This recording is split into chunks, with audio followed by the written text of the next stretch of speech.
Reading by Greg Marguerite. Jimsy and the Monsters by Walt Sheldon.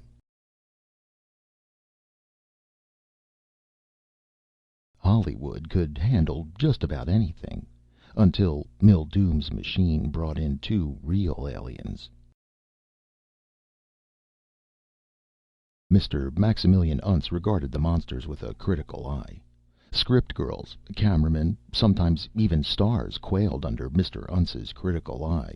But not these monsters. The first had a globe-like head and several spidery legs. The second was willowy and long-clawed. The third was covered with hair. The prop department had outdone itself. "Get Jimsy," said Mr. Untz, snapping his fingers. A young, earnest assistant producer with a crew cut turned and relayed the summons. "Jimsy! Jimsy LaRoche!" Down the line of cables and cameras it went. "Jimsy! Jimsy!" A few moments later, from behind the wall flat where he had been playing canasta with the electricians, emerged Jimsy LaRoche, the 11-year-old sensation. He took his time. He wore powder blue slacks and a sports shirt, and his golden hair was carefully ringleted. He was frowning. He had been interrupted with a meld of 120. "Okay, so what is it now?" he said, coming up to Mr. Untz. Mr. Untz turned and glared down at the youth. Jimsy returned the glare. There was a sort of cold war between Mr. Untz and Master Jimsy LaRoche, the sort you could almost hear hotting up. Mr. Untz pointed to the monsters. "Look, Jimsy, look at them. What do you think?" He watched the boy's expression carefully. Jimsy said, "To use one of your own expressions, Max, they wouldn't scare a mouse." And then Jimsy shrugged and walked away. Mr. Untz turned to his assistant. "Harold," he said in an injured tone, "you saw it, you heard it. You see what I've got to put up with." "Sure," said Harold Potter sympathetically. He had mixed feelings towards Mr. Untz. He admired the producer's occasional flashes of genius. He deplored his more frequent flashes of stupidity. On the whole, however, he regarded himself as being on Mr. Untz's side in the war between Mr. Untz and the world and Hollywood. He knew Mr. Untz's main trouble. Some years ago, Maximilian Untz had been brought to Hollywood heralded as Vienna's greatest producer of musicals. So far, he had been assigned to westerns, detectives, documentaries, a fantasy of the future, but no musicals. And now it was a psychological thriller. Jimsy played the killer as a boy, and there was to be a dream sequence, a nightmare full of monsters. Mr. Untz was determined it should be the most terrifying dream sequence ever filmed. Only, up to now, he wasn't doing so good. "I would give," said Mr. Untz to Harold Potter, "my right eye for some really horrible monsters." He gestured at the world in general. "Think of it, Harold. We got atom bombs and B-29s, both vitamins and airplanes, and stuff to cure you of everything from broken legs to dropsy. A whole world of modern science. But nobody can make a fake monster. It looks anything but fake and wouldn't scare an 11-year-old boy." "It's a thought," agreed Harold Potter. He had a feeling for things scientific. He had taken a B.S. in college, but had drifted into photography and thence into movie production. He had a wife and a spaniel and a collection of pipes and a house in Santa Monica with a workshop basement. "I got to do some thinking," Mr. Untz said. "I believe I will change my clothes and take a shower. Come along to the cottage, Harold." "Okay," said Harold. He never liked to say yes for fear of being tagged a yes man. Anyway, he enjoyed relaxing in the office cottage while Mr. Untz showered and changed, which Mr. Untz did some 3 or 4 times a day. When he got there, Mr. Untz disappeared into the dressing room, and Harold picked up a magazine. There was a knock on the door. Harold got up and crossed the soft cream-colored carpet and opened the door and saw a goat-like person. "Yes," said Harold. "Mildoom," said the goat-like person. "Dr. John Mildoom. Don't ask a lot of questions about how I got in. Had a hard enough time as it was. Fortunately, I have several relatives connected with the studio. That's how I heard of your problem, as a matter of fact." "My problem?" said Harold. Dr. Mildume pushed right in. He was no more than 5 feet 5, but had a normal-sized head. It was dome-like. Wisps of tarnished white hair curled about his ears and crown. He had an out-thrust underjaw with a small white beard on its prow. He was dressed in moderately shabby tweeds. He moved across the room in an energetic, hopping walk, and took the place on the sofa Harold had vacated. "Now then, Mr. Untz," he said, "the first thing we must do is come to terms." "Just a minute," said Harold. "I'm Mr. Untz's assistant, Harold Potter. Mr. Untz is in the shower. Was he expecting you?" Dr. Mildume blinked. "No, not exactly, but he can't afford not to see me. I know all about it." "All about what?" asked Harold. "The beasts," the doctor said. "The which?" "Beasts, Potter," snapped the goat-like man. "The nightmare monsters. Get with it, lad. And what is a dream sequence without them? Ha!" Yes," said Harold, a little uncertainly. Mildume's finger shot out. "You fellows understand that I'm no dreamy-eyed, impractical scientist. Let's face it, it takes money to carry on experiments like mine. Good, old-fashioned money. I'll need at least $10,000. Harold raised his eyebrows. "Just what, Dr. Mildume, do you propose to give us for $10,000? "Beasts," said Mildume. "Real monsters." "I beg your pardon?" said Harold. He began to work out strategies in his mind. Maybe he could casually walk over to the phone and pick it up quickly and call the studio police. Maybe he could get the jump on this madman before he pulled a knife. The thing to do was to humor him. Meanwhile, Dr. Mildume said, "I will not deal with underlings. I demand to see Mr. Untz himself." "Well," said Harold, "you understand that Mr. Untz is a busy man. It's my job to check propositions people have for him. Suppose you tell me about these beasts of yours." Mildume shrugged. "Doubt if you'll understand it any better than Untz will. But it's no more complicated than television when you boil it right down. You're familiar, I take it, with the basic principle of television?" "Oh, sure," said Harold, brightening. "Keep things moving, have a master of ceremonies who keeps jumping in and out of the act, give something away to the audience, if possible, to make them feel ashamed not to tune in." "No, no, no, no, no," said Mildume. "I mean the technical principles. A photoelectric beam scans the subject, translates light and dark into electrical impulses which eventually alter a cathode ray played upon a fluorescent screen. Hence the image. You grasp that roughly, I take it?" "Roughly," said Harold. "Well," continued Mildume, "just as spots of light and dark are the building blocks of an image, so subatomic particles are the building blocks of matter. Once we recognize this, the teleportation theory becomes relatively simple. There are engineering difficulties, of course. We must go back to Faraday's 3 laws of electrolysis, and Chadwick's establishment in 1931 of the fact that radiation is merely the movement of particles of proton mass without proton charge. Neutrons, you see? Also that atomic weights are close integers when hydrogen is 1.008. Thus I use hydrogen as a basis. Simple, isn't it?" Harold frowned. "Wait a minute. What's this you're talking about? Teleportation? You mean a way of moving matter through space just as television moves an image through space?" "Well, not precisely," said Mildume. "It's more of a duplication of matter. My Mildume beam, really another expression of the quanta or light energy absorbed by atoms, scans and analyzes matter. The wave variations are retranslated into form, or formulae, at a distant point, the receiving point." Harold lowered one eyebrow. "And this really works?" "Of course," said Mildume. "Oh, it's still crude. It doesn't work all the time. It works only along vast distances. I won't announce it until I perfect it further. Meanwhile, I need more money to carry on, and when, through certain relatives, I heard of Mr. Untz's problem, well, it was simply too much to resist. You see, I've managed to teleport a couple of frightful monsters from somewhere out of space. I was wondering what on earth to do with them." Where are they?" asked Harold. "In my backyard," said Dr. Mildume. At that point, Mr. Maximilian Untz abruptly reappeared. He smelled of lotion, and he was now dressed in a relatively conservative gabardine of forest green, with a lavender shirt and a black knitted tie. "Hello?" he said. He looked at Mildume. "So who's this?"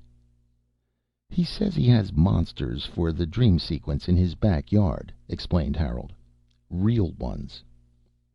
"Look," said Mr. Untz, "kindly ask the gentleman to get lost, will you, Harold?" "No, wait," Harold said. "He may have something. He explained some of it to me. It sounds almost possible. We can't lose much by taking a look." "Only a few $1,000s a minute," said Mr. Untz. "Bah, money," said Dr. Mildume. "Which reminds me, these monsters of mine are going to cost you. Let's have that understood right now."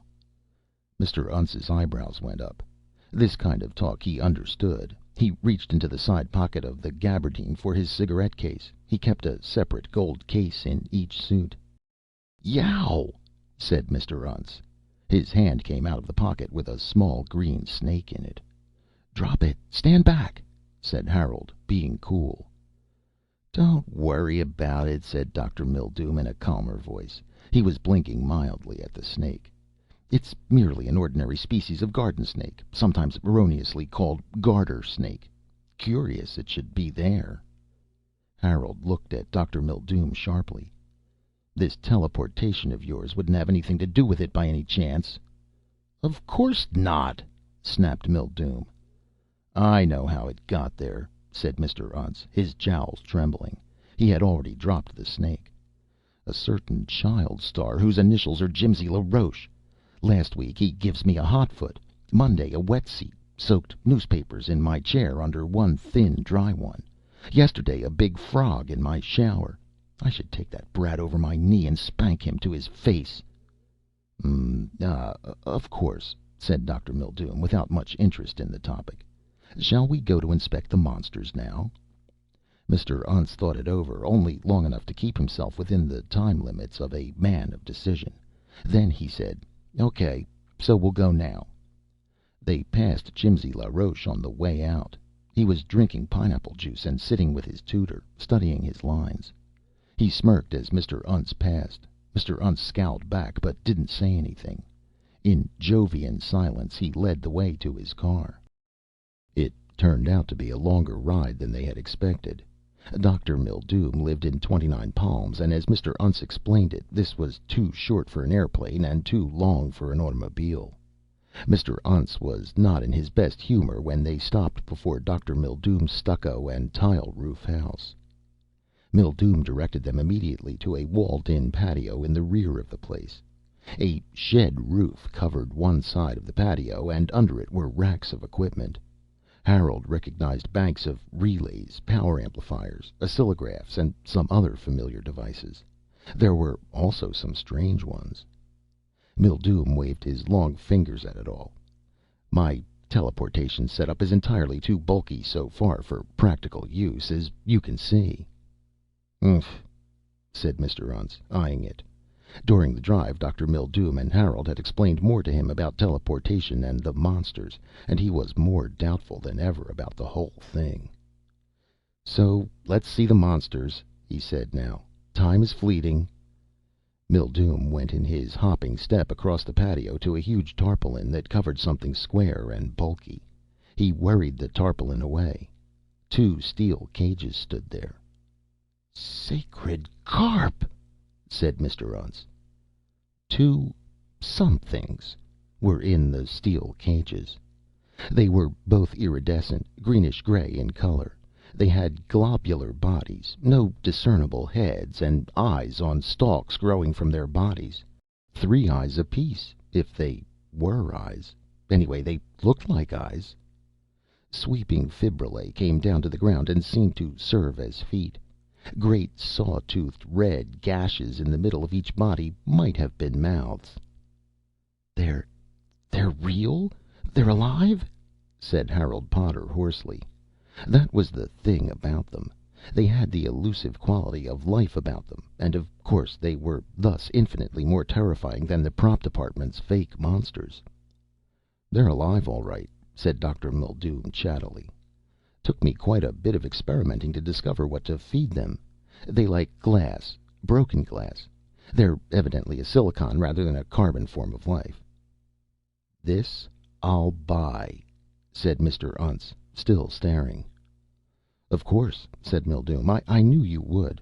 They will cost you exactly $10,000 per day, per 24-hour period." "Profiteer! Burglar!" said Mr. Untz, glaring at Mildume.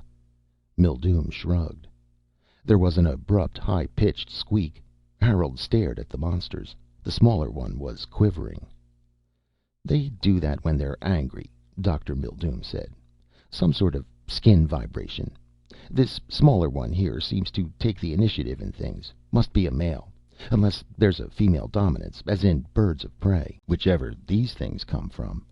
I've been unable to ascertain which is which, if any."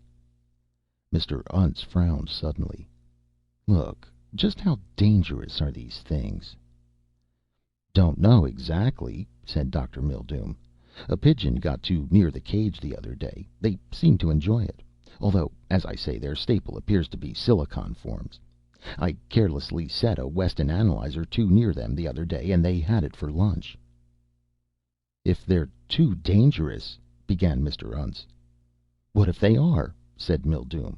"You make pictures with wild lions and tigers and alligators, don't you?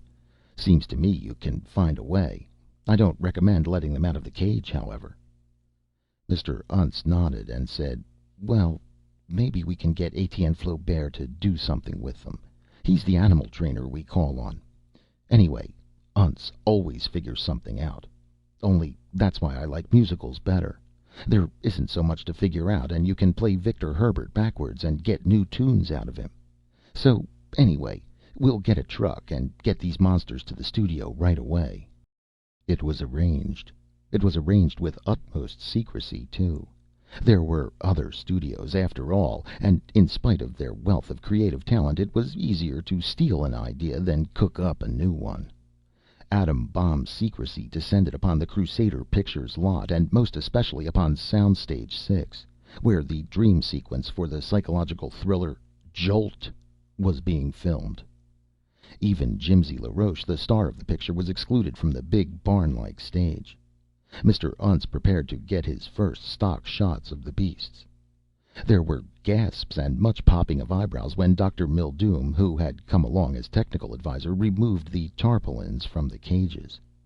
The cameramen, the grips, the electricians, the sound men, all stared unbelievingly. The script girl grabbed Mr. Untz's hand and dug her fingernails into it. The makeup stylist clutched the lapels of his mauve jacket and fainted. "Nothing to be afraid of," Mr. Untz said to everybody. He was sort of convincing himself, too. "Dr. Mildume here knows all about the monsters. He's got everything under control. So tell everybody about them, Doctor." Mildume nodded, bobbing his short white beard. He thrust his hands into his tweed jacket, looked all around for a moment, then said, "I don't know exactly where the monsters are from. I had my Q-beam pointed into space, and I was focusing it, intending to put it on Mars at the time of proper conjunction. All is very complicated. However, the beam must have worked prematurely. These monsters began to form in the hydrogen chamber." Several of the listeners looked at other listeners with unmistakable doubt. Unruffled, Dr. Mildume went on. "Now, we can make certain rough assumptions from the form and structure of these monsters. You will notice that, except for their appendages, they are globularly formed. Any engineer can tell you that the arch and hemisphere sustain the greatest weight for their mass. We may concede that they come from a planet of very strong gravity. Their skin, for instance, is tough and rigid compared with ours. They have difficulty staying rooted to Earth. Often a simple multipod movement will send them bouncing to the top of the cage. There's one other factor. The smaller of these creatures seems the more dominant, suggesting that on their home planet smaller beings are more agile and therefore better able to take care of themselves." "There, you see," interrupted Mr. Untz, slipping into a pause. "That's all there is to it. So now let us please get down to business." So they got down to business. And it was not easy business photographing these monsters. Keeping the cage wires out of focus required a critical distance for each lens, but whenever a camera came too near, the fibrilla would shoot forward, at the glass no doubt, and scare the wits out of the cameraman. The shorter lenses got too much of the surrounding area into the picture. The crew tried and tried. One technician muttered darkly that the organization contract didn't cover this sort of thing. Mr. Untz pleaded and cajoled and heckled and moved about and tried to keep things going, somehow, anyhow. Eddie Tomato, the chief cameraman, finally came up to him and said, "It's no use, Max. These cages simply don't allow us to do anything. Why don't we put them in the cages they use for jungle pictures? They're big and camouflaged, and the mesh size is right."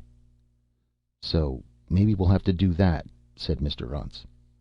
Dr. Mildoom dipped his head. "I don't know. I'd like to see these other cages first." "Look," said Mr. Untz, "don't worry about it. If they hold lions, they will hold your whatever you call thems. I'll get the animal trainer, Flaubert, to stand by. He practically talks to animals, except horses, which is his hard luck." The jungle cages were duly summoned, and so was Etienne Flaubert of the Golden West Animal Education Studios on Sunset Boulevard. While they waited, Mr. Untz stood aside with Harold Potter. He mopped his brow. He gestured at the whole group. "This," he said, "is the story of my life." "It is?" asked Harold. Mr. Untz nodded. "Me? I am an expert on musicals. Musicals I can do with my left hand. But ever since I am in Hollywood, I do everything but a musical. And always something gets fouled up. Always there is trouble. You will not believe this, Harold, but I am an unhappy man." "I believe it," said Harold. Mr. Untz looked at him sharply and said, "You don't have to believe it so quickly. You could give me a chance to explain." "Look," said Harold, now being truly interested and forgetting some of the first principles of buttering up one's boss. "Take the scientific attitude. Everything is relative." "Yes," said Mr. Untz. "In Hollywood, everything is relatives. Believe me." "No, no, I wasn't referring to nepotism," said Harold. "I was thinking that you, and many others, of course, prefer musicals. But there are vast other groups who prefer westerns, detectives, comedies, or what have you. One man's meat is another man's poison.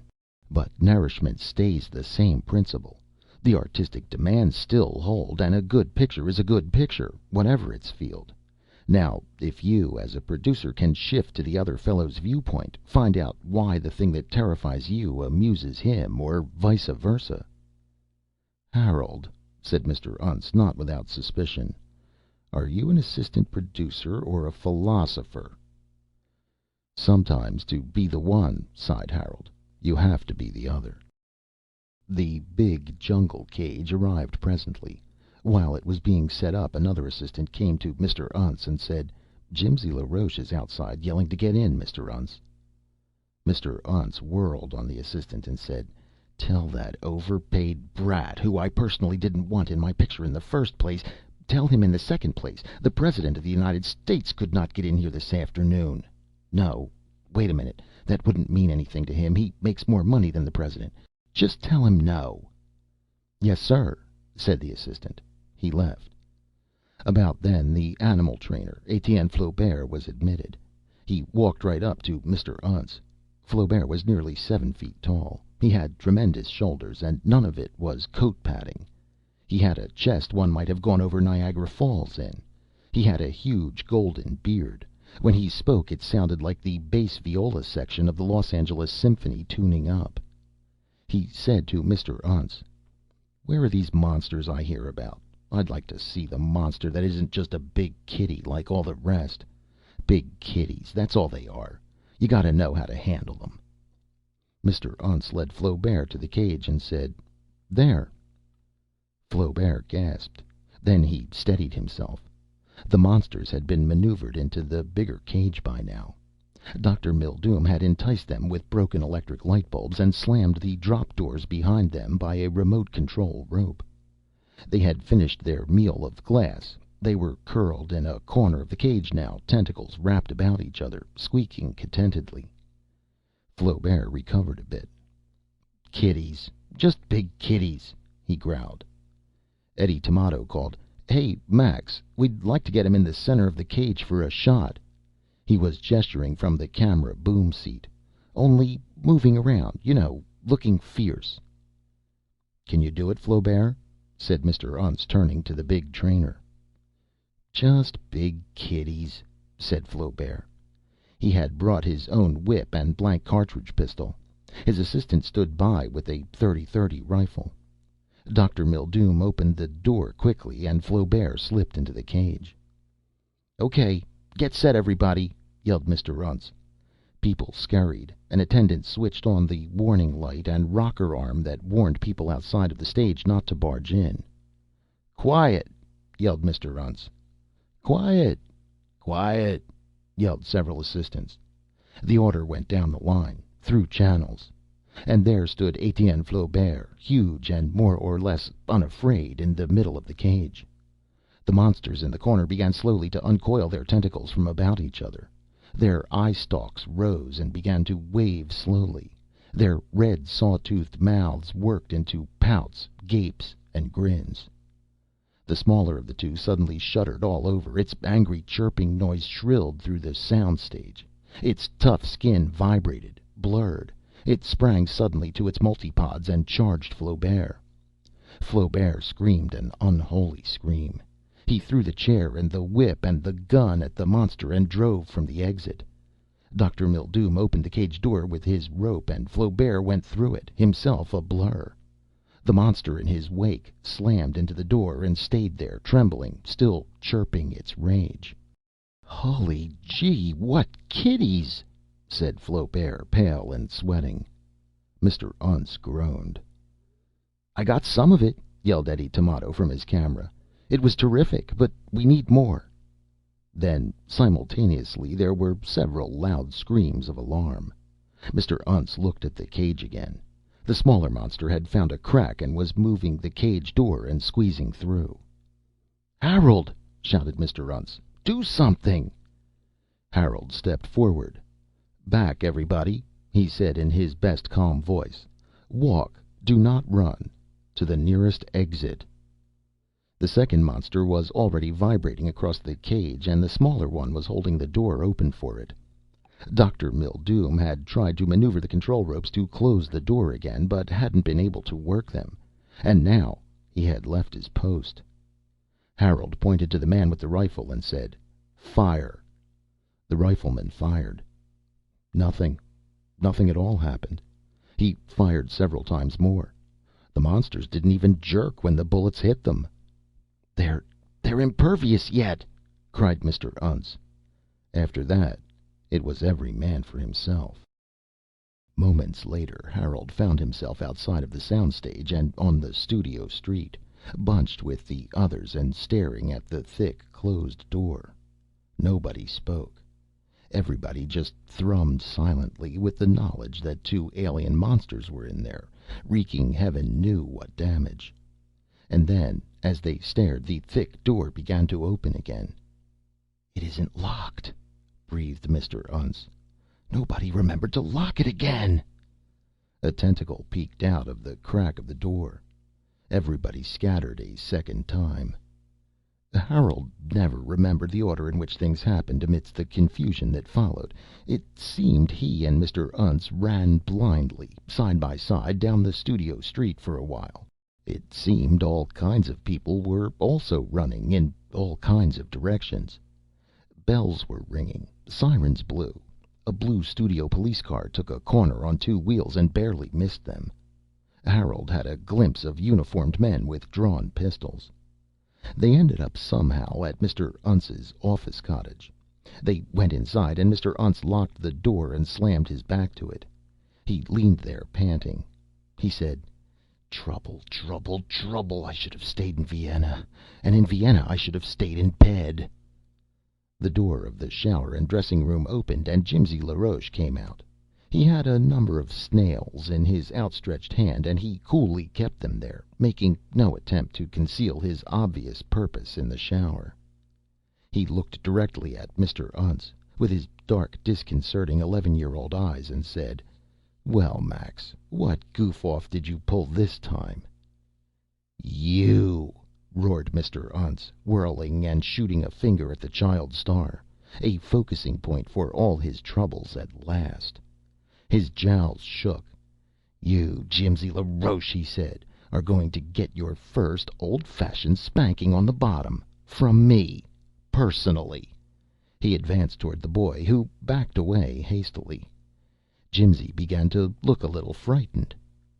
"Now, wait a minute, Max," said Harold, stepping forward. "We've got enough big monsters to think about without worrying about this little monster, too." Mr. Untz stared at Harold queerly. Suddenly he said, "Why didn't I think of it before?" "Think of what?" asked Harold. But Mr. Untz had already grabbed Jimsy LaRoche's hand and dragged him through the door. There were several reasons why Harold Potter did not immediately pursue. For one thing, he stood there for several moments, stupefied with surprise. Then, when he did recover, he plunged forward and promptly tripped on the cream-colored carpet and fell flat on his face. He tripped again, going over the step to the cottage door. He bumped into a studio policeman rounding the next corner. He snagged his coat on a fence picket going around the corner after that. But he kept Mr. Untz and the dragged youngster in sight. Eventually he came to the door of Soundstage 6. Speaking from a police standpoint, all laymen had disappeared. A ring of studio police and firemen, along with some policemen and detectives from the outside, had been drawn around the monsters, and everybody and his brother was shooting off pistols and rifles at them, with no result, of course. Nor did anyone dare get too close. Harold caught up with Mr. Untz about the time a man he recognized as a reporter did. The reporter was stout, freckled, and bespectacled. "Untz," barked the reporter, with all the power of the press in his voice, "do you realize this is a national danger? If those monsters can't be stopped by bullets, what will stop them? Where will it all end? Where did it come from?" "Look in tomorrow's paper," growled Mr. Untz, brushing the reporter aside. He kept Jimsy's arm in a firm grip. Jimsy was bawling at the top of his lungs now. Mr. Untz breasted the police cordon, broke through. "Max, stop!" shouted Harold. "Max, have you gone mad?" Max evidently had. He moved so swiftly that everyone was too surprised to stop him. He burst into the small, human-walled area where the two bewildered monsters squatted, and he thrust little Jimsy LaRoche out before him, right at the monsters. An extraordinary thing happened. The monsters suddenly began to quiver and squeak again, but this time it was clear to the ear somehow, not with rage, but with fear. Pure and terrible fear. They trained their eye stalks on Jimsy LaRoche. They paled to a lighter shade of brown and green. Then slowly they began to back away. "Hold your fire, men," called a police captain, probably just to get into the act. Dr. Mildume appeared again from somewhere. So did Etienne Flaubert. So did Eddie Tomato and some of the other technicians. They gaped and stared. Slowly, inexorably, using Jimsy LaRoche as his threat, Mr. Untz backed the two monsters into the studio and gradually to the cage. Dr. Mildume leaped forward to shut them in once more. And through it all, Jimsy LaRoche continued to bawl at the top of his lungs. Later, in Mr. Untz's office cottage, Harold read the newspaper accounts. He read every word while Mr. Untz was in the other room taking a shower. He had to admit that Max had even thrown a little credit his way. "My assistant, Mr. Potter," Untz was quoted as saying, "indirectly gave me the idea when he said that one man's meat was another man's poison." Dr. Mildume had already explained that the monsters came from a high-gravity planet, that the smaller of the species evidently seemed the more capable, and therefore the dominant one. Harold was now sure that the statement had been polished up a bit by the publicity department. "The only logical assumption, then," the statement continued, "was that small stature would dominate these life forms rather than large stature, as in the environment we know. They were, in other words, terrified by tiny Jimsy LaRoche. Whose latest picture, The Atomic Fissionist and the Waif, is now at your local theater, by the way. As an Earth being might have been terrified by a giant. Mr. Untz came out of the shower at that point. He was radiant in a canary-colored rayon sharkskin. He was rubbing his hands. He was beaming. "Harold," he said, "they're putting me on a musical next. I got them twined around my little finger. Life is good. I think that screwy Dr. Mildoom was smart to send those things back out into space before they could get to him. Otherwise, we might have had to put them in pictures. And with contracts yet." "Max," said Harold, staring at him quietly. "Yes, Harold?" "Just answer me one thing truthfully. I swear I'll never repeat it or even blame you. But for my own curiosity, I've got to know." "Why, certainly, Harold. What is it?" Harold Potter swallowed hard. "Did you," he asked, "really figure out that Jimsy would scare the beasts? Or were you about to throw the little brat to them?"